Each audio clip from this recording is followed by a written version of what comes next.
Lovely little clap there. That felt weird leading that for the first time ever. Is that the first time you've led the clap?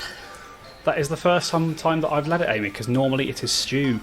Normally it's Stu who leads them, and he's not here tonight. No. So He's still the host, I understand, isn't he? As far as Zoom's concerned, he's still the host. He's just an absent host. Even that's not the case there, Neil. I have fully assumed Stu's responsibilities for today. You've assimilated him. I've assimilated him. He's now part of me. Welcome back, listeners, He shouldn't to have sat Tales. next to that pod. Sorry. Welcome back, listeners, to Tales from the 20 Side, a Pathfinder 2nd Edition Let's Play podcast. My name is Dom. I'm your games master for this and many other games, and I'm joined by our regular cast members of Mr. Neil Kelly. Hello. Mr. Darren Mafucci. Hello. And Miss Amy Chislett. Hello. I tell you what, you have no idea how much that confused me with Stu not being the first in Yeah. run there. But yes, the eagle-eyed listeners amongst you will probably no doubt have already noticed. Tonight we do not have Mr. Stu Jackson. He's away. I'm not entirely sure what it is he's doing tonight, but I know he's doing. It's He's a very busy doing personal something matter, I important. think. It's a... And like I said, he's very busy doing something important. So we wish him all the best. Is it revenge-based at all? I wouldn't know. He didn't tell me, which means which means I'm probably the target. So who knows? There we go. Yes, but anyway, to sort of have another little break from our main 20 side story, Reign of Winter. Tonight, after having sort of 3 weeks of the fantastic Honey Heist game that I ran for Amy, Neil, and Stu, I've now got we're getting closer to the main story. We are back to Pathfinder, and tonight we are going to be playing the Dinner at Lionlodge one-shot as part of the Pathfinder one-shot series. Fuck off. Yeah. And before we get going properly, I suppose I should ask, how is everyone? It's been a while since I've seen you all. It's been a while, hasn't it? Yeah. It has been a while, I'm hasn't alright. Anything exciting happening in your worlds at the moment? it? Yes, Scaramanga came back yesterday. He's been gone for a month. We had to... Scaramanga's your cat, isn't it, Neil? Yeah, he's been Oh, radioactive. yes. So he came back yesterday. He was very angry with me when I picked him up, but it was a long drive home, a couple of hours, and he sort of calmed down a bit. And when he got home, he was a bit confused and suddenly realising that I guess the world that he thought was gone forever from him is suddenly it's back, and it's just as he left it. Oh, that's He seems delighted. He's running around and going everywhere, and yeah, he's really happy as far as I can tell. Is he all better now? Oh, yes, he is, yeah. Yeah, he had thyroid problems, so he had to be injected with radioactive iodine, which kills the tumour cells. But of course, that means he's radioactive for a couple of weeks after the treatment, so we couldn't accommodate him here. You have to keep him in a room that can't be a bedroom or a living room or a room. If you got a spare room, that would have been torture for him. So they kept him there in the kennels, and I think they looked after him. But he's happy to be home. There you go. Well, glad to hear Scaramanga is back in the Kelly household. He's done his time. Great name for a cat as well. Yeah. Thank you. Yeah, I thought it sounded sort of badass, but also sort of feline. You can imagine him saying it.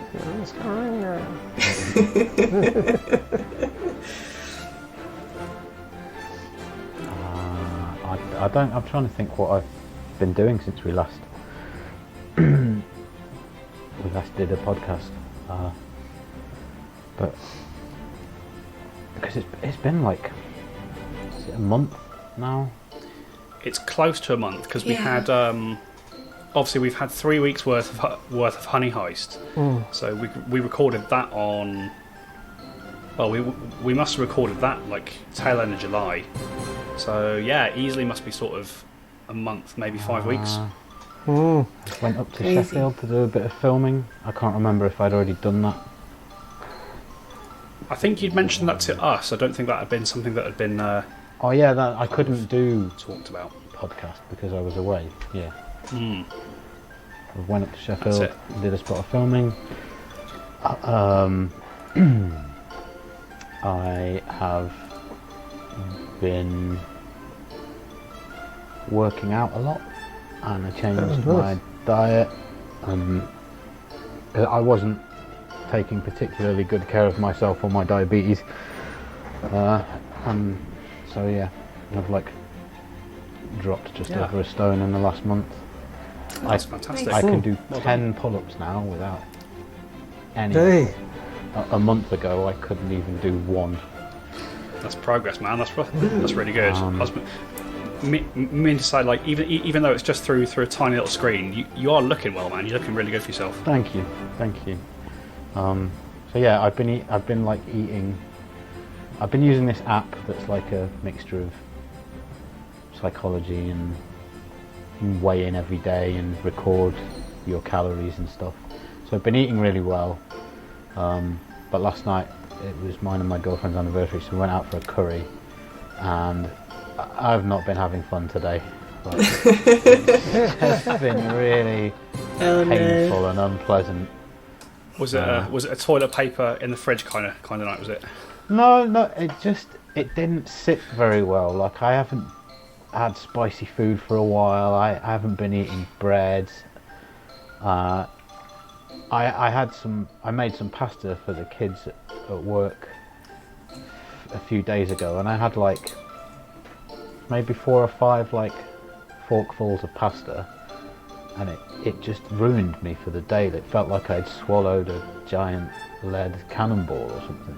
And so yeah, but I'm feeling like physically better, and I think it's helping with my mental health as well, for the most part.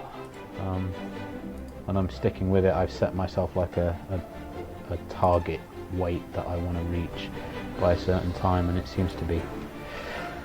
I do these daily weigh-ins, and there's like a little graph that's like slowly going down, and then at the weekends it like spikes back up because I'm like, I'll have like a few beers and some chips. I mean, as long as it's going down like net, you'll be okay. Yeah. It's going well. I'm glad I'm doing it. But yeah, that's pretty much been my life for the last month. It's just been working. I come home and I do a bit of a workout. I have a shower. I eat, and then I pass out.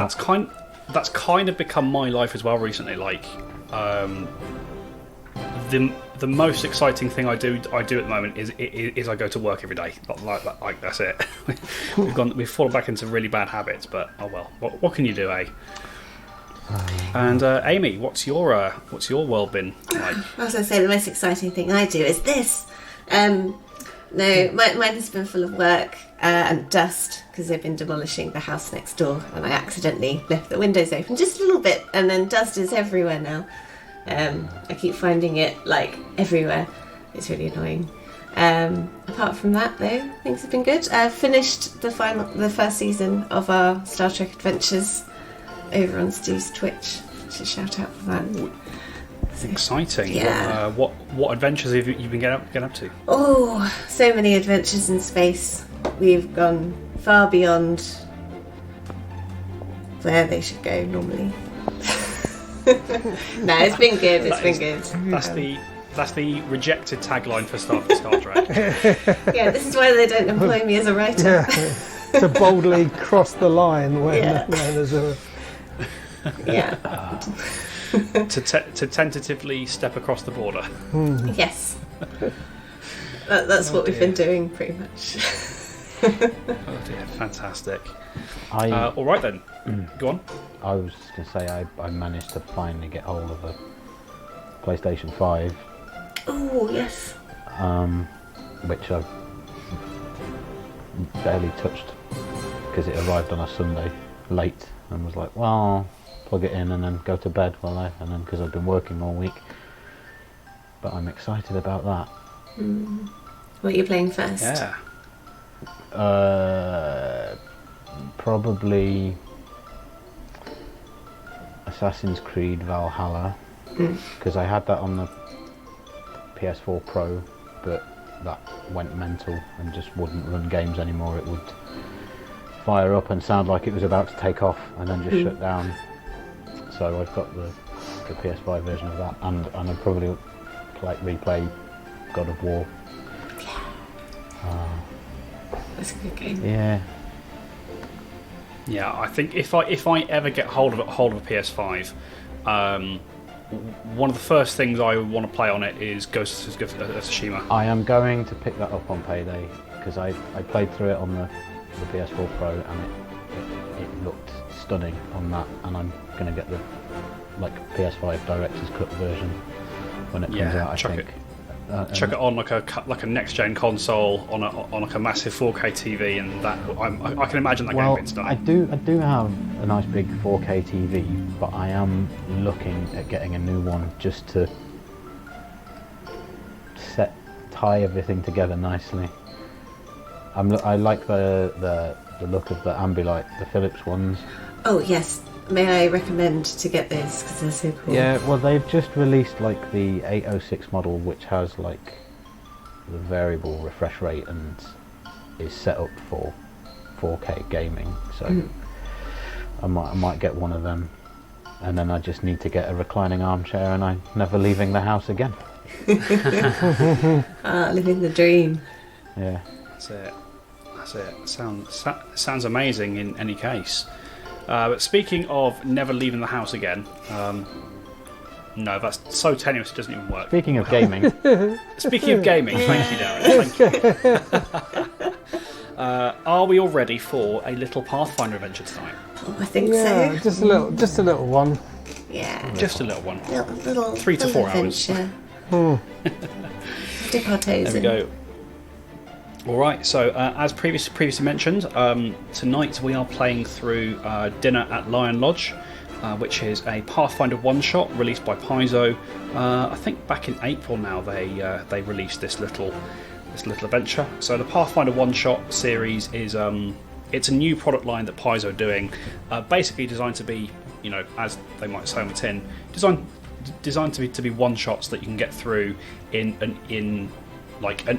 evening of play without too much difficulty, because that's always something I found quite difficult is finding a Pathfinder adventure to run just of an evening, if that makes sense, particularly when we've had the specials and things in the past, and I've had to come up with something to run. It's always ended up being this sort of bigger thing that I've condensed down or whatever. But the Pathfinder One-Shot series is designed to be a bit more compact, so we're trying out one of those tonight. We'll see how we get on with it. Now, it's worth mentioning, just to set everyone's expectations. I only read this adventure about an hour ago. So if you're listening at home and you've played this adventure and you're like, oh, that's not how that happens, or no, that's not how that's supposed to go, all I can say is I'm sorry. You're going to have to deal with it.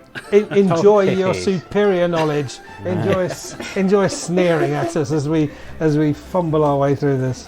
Yeah. Consider this the jazz version. Yeah. Yeah, listen to the bits we're not saying. We all picked our characters about 15 minutes ago. So Yes, you did. So a little bit of background for this adventure. Our characters for this evening, we have Jaith, Kelsey, Takamira, and Zerid are members of a wandering band of adventurers in the Corvosan Highlands. They're making quite a name for themselves as monster hunters, and recently they received a strange invitation. An invitation to dinner at a place known as Lionlodge.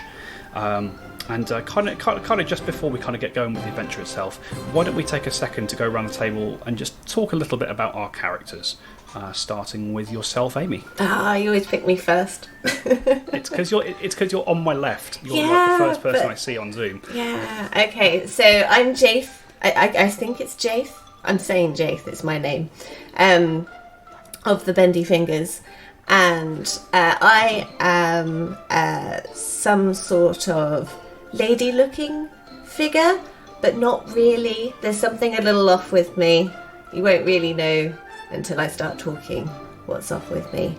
But yes, I am a sorcerer, and yeah, I can do spells and stuff.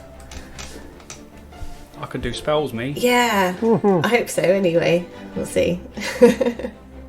We will see what happens. Amy has never played a magic using carries before, so No, she might just kill all of us with a fireball. My first time. I have played a rogue and a swashbuckler.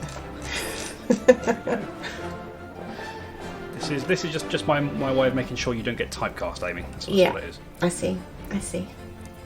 No worries. So moving on from Jaith, we have Neil. Who are you playing tonight? Tonight I'm playing Kelsey, who's I'm a bronze-scaled kobold, and I have a line of white and pink feathers running down my back and along my tail, and I have bright green eyes that glow softly when I speak, and I in an almost sing-song feminine voice, because I am female, or I identify as female. And what sort of shit can I bring to the party? Well, Yeah, what are you good for? I'm very small. I worship the god Nocticula. I'm a Ganzi kobold, and I'm an artist by background, but now a monster hunter. There you go. So whatever. Clearly, whilst the rest of these guys are all off doing the killing, you're painting like fantastic paintings of their. Yes, listening to their it soft adventures. music. Yes, I'll write songs about their deaths. Are you like the in a courtroom where they have somebody sat there painting as somebody's on trial? Yes, the Just sit courtroom back and artist, watch yeah. us getting our asses kicked and drawing it. Fantastic. Okay, and last but not least, Darren, who are you playing tonight? I am playing Zerid, who is a big blue bastard with wings. He is a Strix, a night glider, and he's a rogue, and that's pretty much it. He's got a crossbow and a rapier. He's tall and broad Sounds But like most importantly- your kind of guy. and has big wings. The words Yep. big and bastard tend to Big feature blue prominently bastard in with your. wings. Although it does say Yeah. Zerid has a charming Characters. personality, and I'm really not sure how I'm going to portray that because I'm tired and grumpy. I mean, it's not too late to change to Takamira instead if you want. No, I like the look of this dude. He reminds me a little bit of like Raziel from the Soul Reaver games. Oh yeah. Yeah, there you go. So I'm imagining that when my mouth opens, it's like a demigorgon. Is that right? Kind of, yes. Yeah. Your head, there's kind of a secondary split in the middle of your chin. Yeah. And whenever Jaith speaks, her jaw splits in two. It's very, very unsettling. Yeah. But also Nice. excellent for the storage of biscuits and other snacks. And the fourth member of this merry band of monster hunters is a kitsune, so a fox folk by the name of Takamira, who is the ranger of the group, and they will be present for this adventure because it's designed that there are 4 people here, but he will be saying absolutely nothing unless it all goes horribly wrong and I have to give you some important information. Well, I he's heard that he taken a lost the vow of ability silence. to speak some time ago. So he That's just sort it. of, He got yeah. the last monster you fought. He was hit by a strange paralyzing curse, a strange paralyzing curse that only affects his tongue, and you're still trying to find a cure for it. Which was good because he always talked bollocks anyway. Yeah. And I was sick of it. Absolutely sick of hearing his shit. Nice one. All right then. So, with our characters introduced and the stage a little bit set, the 4 of you have been travelling through the wilderness towards where this place known as Lion Lodge is said to be. The invitation to dinner at Lion Lodge was addressed to all four of you, sealed with wax bearing the impression of a man riding what appears to be a dragon. The letter cited your recent accomplishments in the Corvosan hinterlands and hinted at a new job that would be uniquely appropriate to your group's skills. An advance payment of 60 gold pieces accompanied the invitation, signed by a man named Aldergrund Grimcarver. He promised to fill you in with more details after a hearty meal, and even if the job offer didn't interest you, he promises another payment of 60 gold pieces just for your time. Lion Lodge itself is extremely remote, located deep within the Mindspin Mountains. But, if nothing else, the trip should give you a chance to relax before your next big hunt begins. And so, the four of you have spent the last few days heading into the mountains.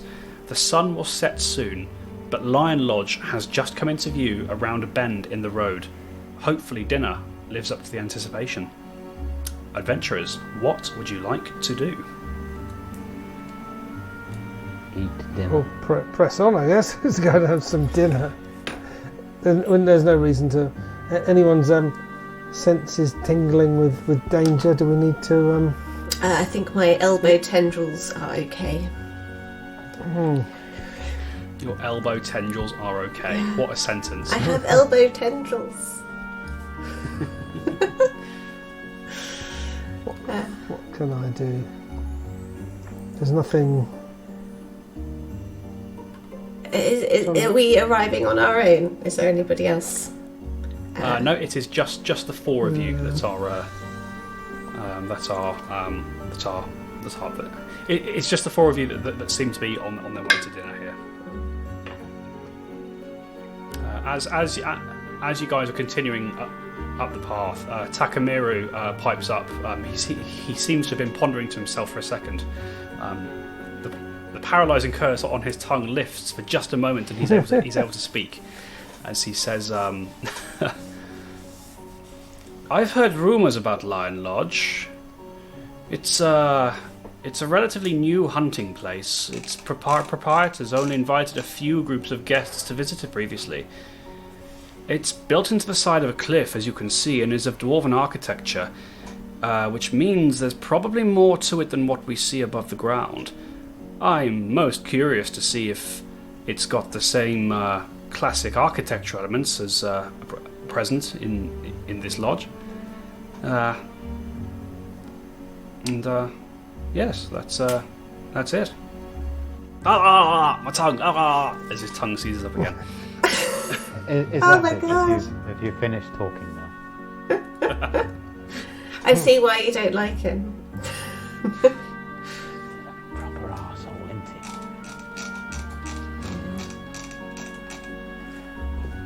There we go. So yeah, go on. it? Shall we eat? Yeah, There should we we go knock on the door? Is there a doorbell that we should ring? Yeah, you can absolutely just press on forwards and see what we've got. All right, so the group of you progress along the road towards the lodge itself, and as you kind of come round the granite escarpment, you can see that Lion Lodge is a squat stone bunker built against the cliffside. It's 12-foot high walls rising at a steep but not quite vertical angle to a flat roof above. Carvings on the walls depict armoured warriors riding dragons engaged in battle with ferocious beasts that are clearly terrorising various humanoid bystanders. That was a horrible sentence, thank you, Paizo. A large carving of a mountain lion, positioned as if it were in mid-pounce over the lodge's front doors, remains particularly artistic in its representation. Did you want to take a closer look at them? Yes, I would like to. I would like to examine them. All right, okay. So in that case, Kelsey, do you have art lore?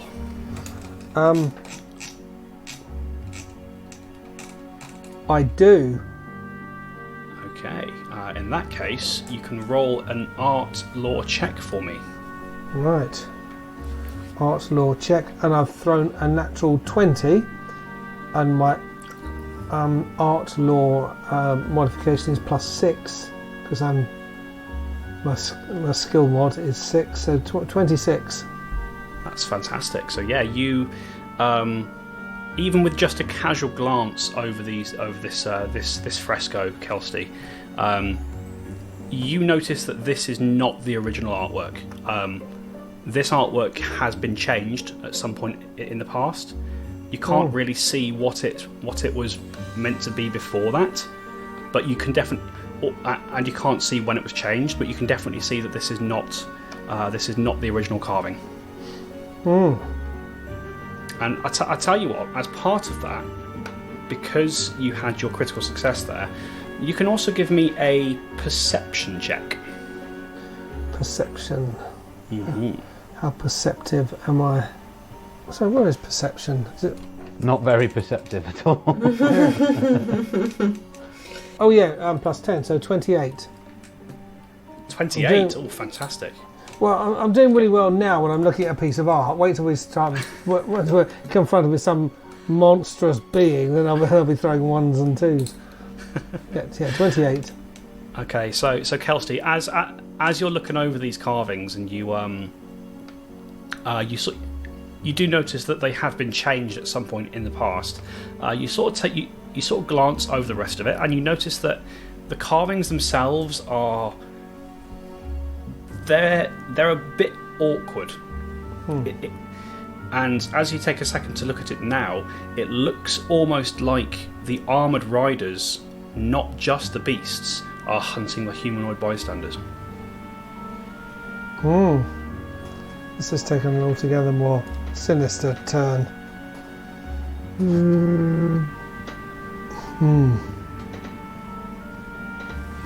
Should we just dismiss this as a piece of fantasy, a piece of art, something from the dark past, or should we take this as representative of what our hosts currently value? Is there a menu on any of the walls? There. Funny enough, there is. Excellent. I will have the 42. Is it one of those menus 73. with pictures of the food with artist renditions of That is of it. every That is dish? exactly what it is. It's got one of those. Yeah. Oh, in that case, I'll have the humanoid being eaten by a dragon. You sort of look nervously over at Kelsey as you think this there. Zarid. Being a very tiny dragon as she is. Are you continuing on? The door to Iron Lodge, you can see is not too far away from you. Yeah. Let's go ring the doorbell. All right. What could possibly go wrong? So,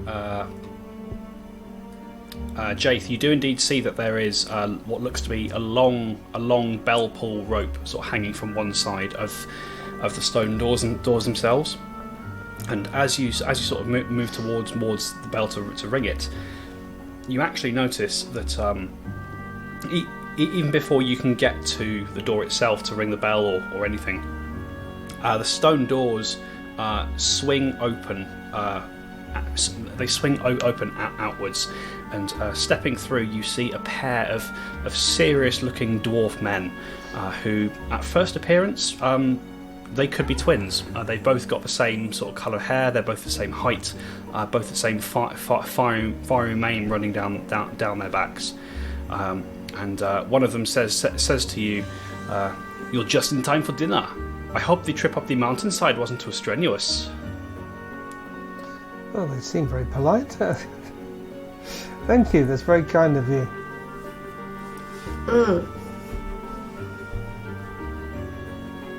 Yes, are you ready to come in for dinner? Yes. Yes. Yes. All right. Yes, Okay. we are, aren't we? Please, this way. Volindi, go and get the chairs out for the guests.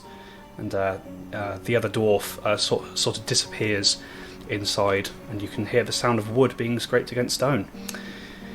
And you step forward into Lionlodge.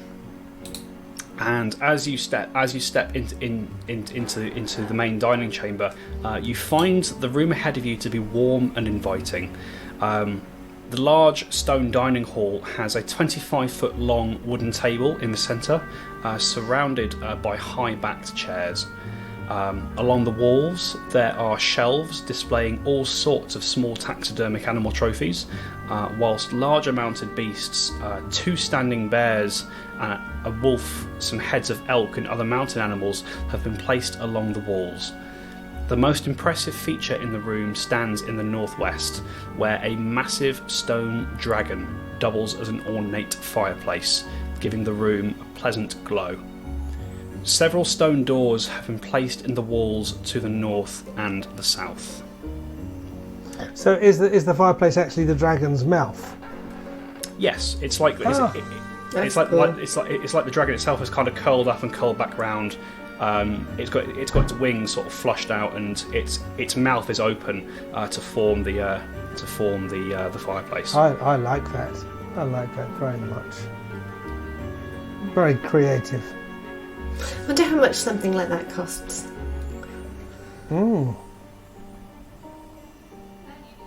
What are you thinking of taking it with us when we go? Ah, that is a bit heavy. Negotiating a price. It is very fetching. It's something I wouldn't mind recreating in my own style. You can't copyright an idea. You know, I can. When I get home, I could convert my fireplace into something like that. If I had a home, which I currently don't. But one day I'll have a home. Yeah. That's one of the things I will look forward to having about having a home, that I'll be able to make something like this in it. That's one of the things I look forward to about having a home, is having a home. I mean, it's true. Yeah. It's oddly tragic. There we go. All right. So yeah, you step into this great dining hall, and the 2 twins you see who led you in. They indicate that you should take your seats along the sides of the table, but you don't seem to have set places. You can kind of pick where you wish to sit.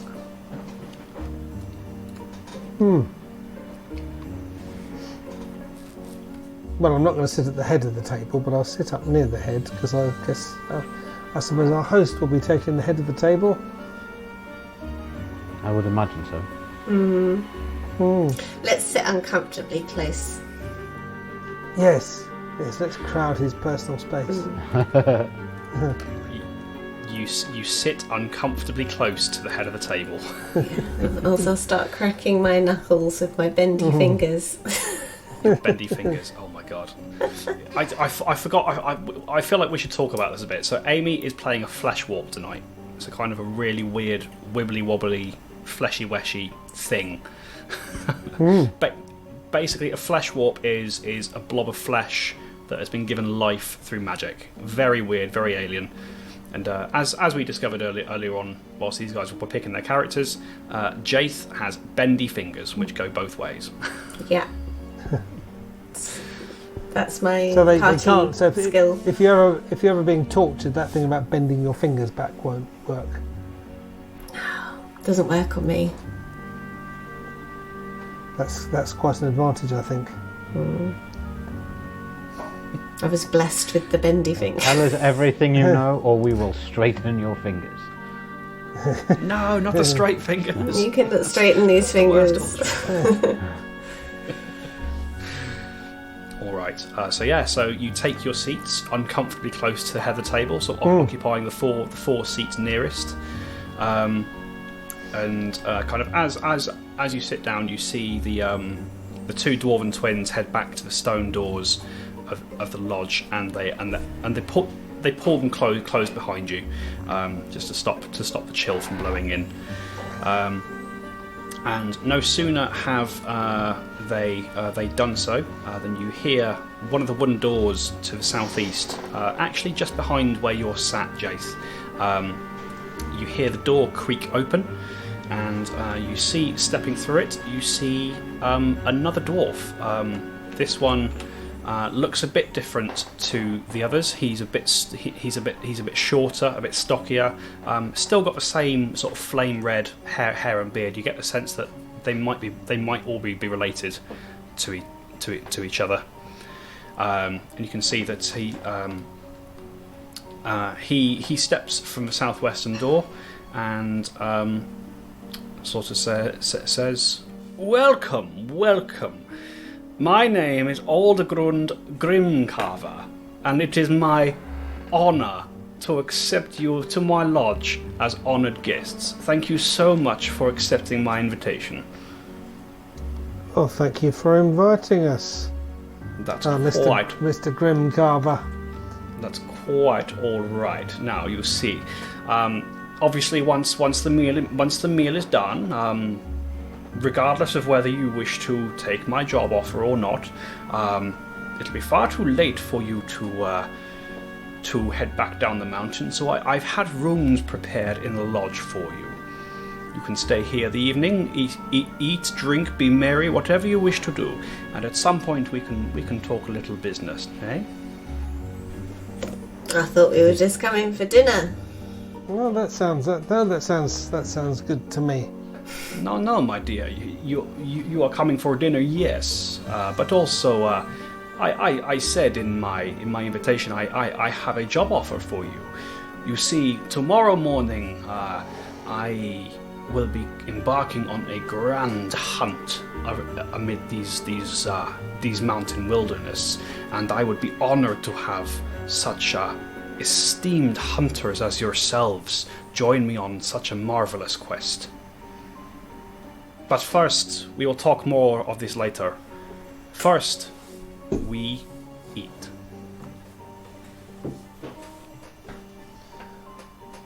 Let's all shuffle in uncomfortably close. Yeah. And get ready to eat. All right. Okay.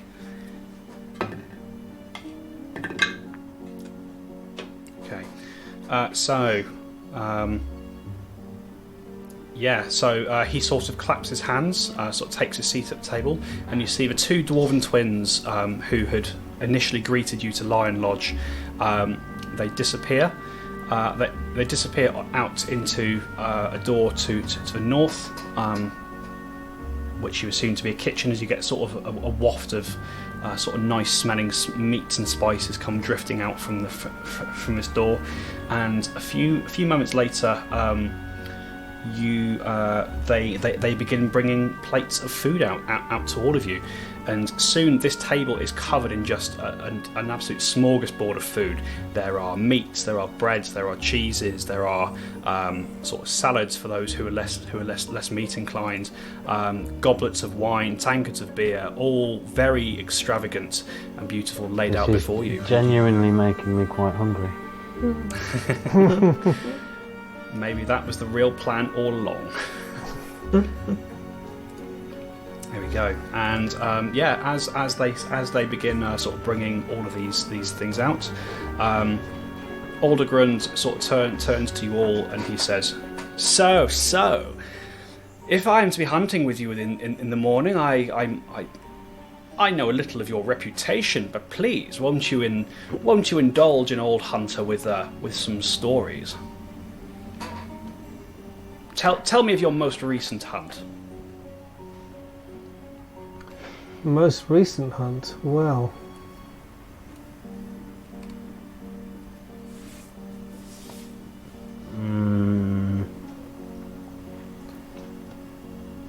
I can't.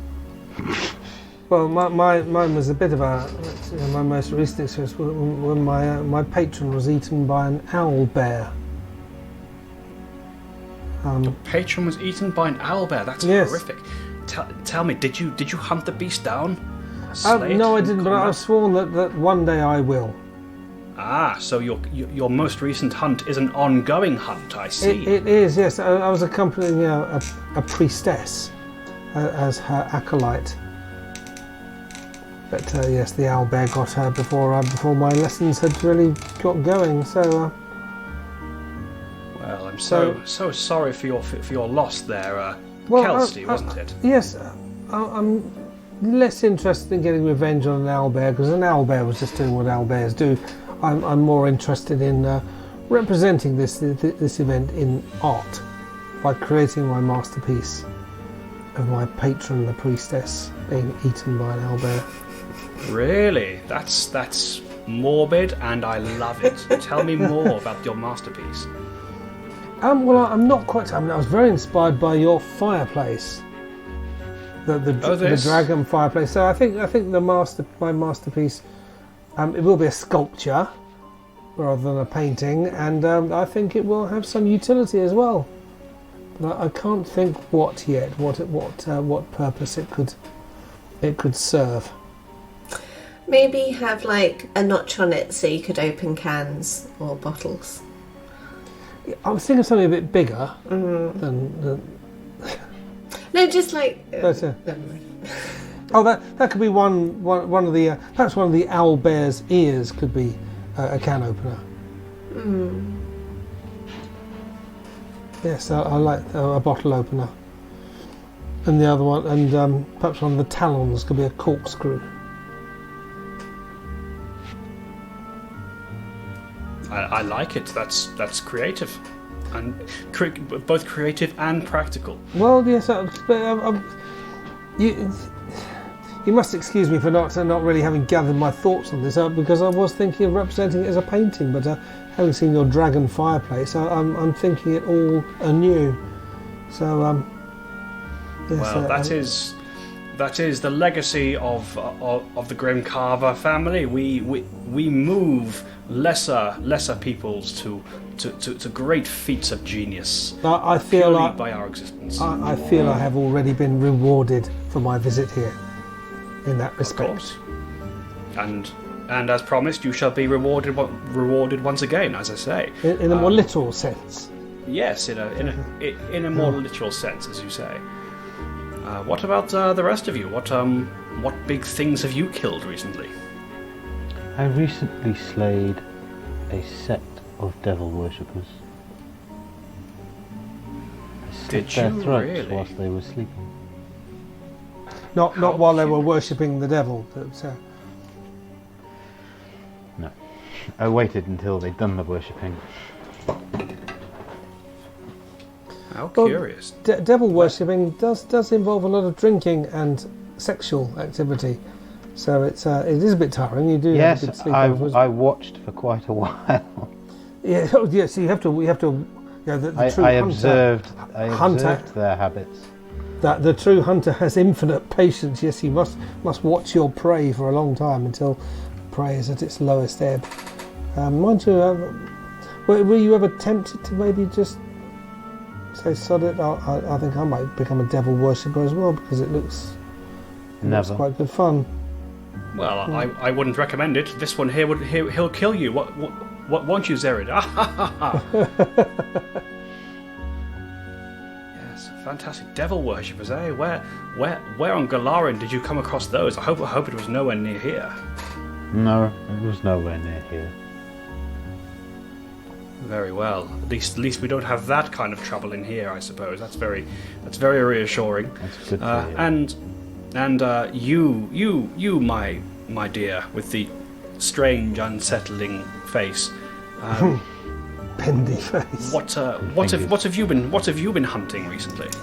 So Jade is currently in the process of eating, which is quite a process to go through, and not one that you really want to look at while she's eating. So I imagine that it's just quite disgusting. There's a lot of saliva and everywhere, and it's just a bit too involved to respond just now. Zerid is just watching with fascination. It's quite mesmerising in a disgusting way. Yeah. In a very morbid, disgusting way. You're like that's gross, but I can't stop watching. Yeah. I feel like the best word to describe it would be undulating. Undulating. Yeah. Oh, there's a word. But I think you should always be concerned if you find Zerid watching you too closely and intently. Oh dear. Okay. So as you kind of continue these styles, you do see that Aldergrund is listening very intently to the tales that you're telling. He seems utterly enraptured by what you're saying. And then when he kind of comes to yourself, Jaith, and realizes that you're eating, in a similar fashion to Zerid, you see he's repulsed by what he sees, but he's like, that's okay, that's kind of disgusting. I'm going to look over here now. Please don't think I'm being rude. And he looks at Takamira, the Kitsune, and says, "And what about you, my Vulpine friend? What have you been hunting recently?" And Takamira just kind of looks at him and goes, as you see his tongue flopping about his mouth. oh no! What's happened to him? Is he all right? Yes, he that's how he talks, or that's what he does instead of talking when he's trying to talk. He took a particularly vicious blow to the head, and ever since then, he's been a dribbling idiot. He does have his moments when the power of speech is restored to him, but you'll just have to be patient, I'm afraid. I can see that. Well, anyway, these have been lovely tales, fantastic tales. I don't get many stories while isolated up here. I have to make my own stories a lot of the time. But I am absolutely famished.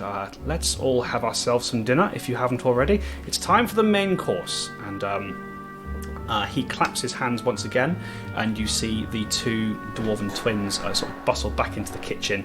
And this time they come back out with sort of platters of roasted game hens. There's sort of a few plates of venison.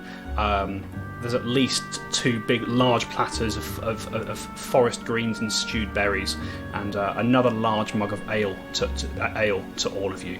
And as these meals are brought round, Aldergrund lifts up his tankard and says, "Well, to new friends. Even if we don't end up hunting together, this has been a lovely evening so far. Cheers!" And he raises his tankard to all of you. Cheers. Okay. He takes a drink and begins eagerly digging into his food. What are the rest of you doing? Oh, I think I'll eagerly dig into mine. The same. Yes. So I would like everybody to please give me a fortitude saving throw. Uh-oh. Fortitude. That's perception. 21. That's pretty good. 17. And Zerid? 12. 12. Okay. As the three of you are eating into your meal, it is delicious. You are all sort of very enjoying the meat. The meat in particular has been cooked to perfection. You really appreciate the flavours that have gone into this. There's a slight charcoaly taste on the venison from where it's been roasted clearly over an open flame, and it's just delicious. As you're all kind of digging in, you start to feel a little bit sleepy. You feel very content, very satisfied. This is a very good filling meal. I would like everybody to make another fort save, please. 24. 22. I just rolled a 1. Which makes it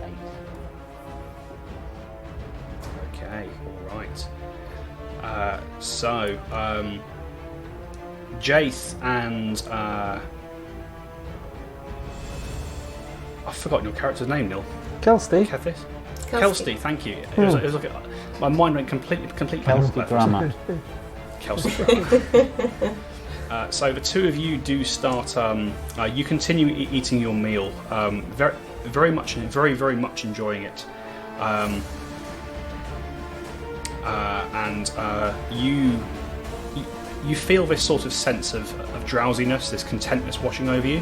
And as you sort of feel that, you look over at Zerid, and you see that Zerid is sat stock still in his chair. Can I have another fort save from everybody, please? Uh-oh. Actually, no, sorry, not from everybody, just from Zerid. Oh, just from me, okay. Good for that. Thank not particular for that. What was that roll there, Zerid? 13. 13. And as the two of you notice that Zerid has frozen, and in fact Takamira has frozen as well, they've both frozen stock still in their seats. They both pitch forward, and their faces land with a soft splat in their dinners.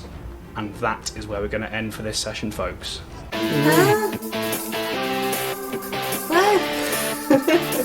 Well, that was good food for me.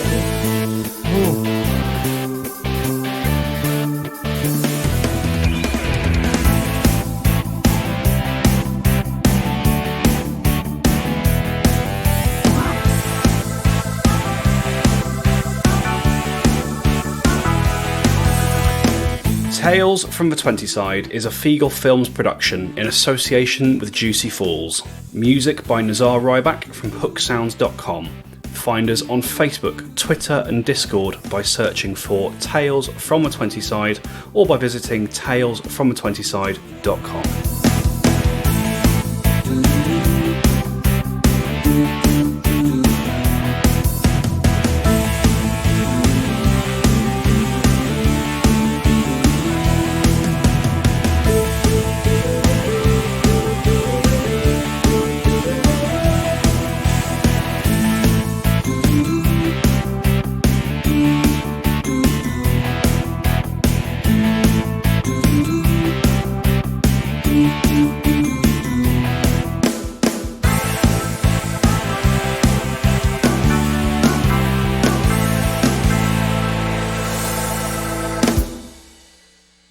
As an artist, I kind of really appreciate this artwork. It's very, it's very imaginative. I mean, would you like to inspect it closer there, Kelsey? Be worried.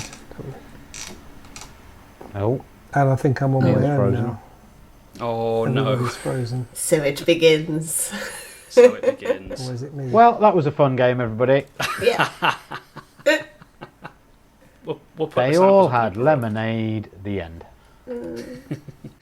They all had a lovely evening and nothing bad happened at all.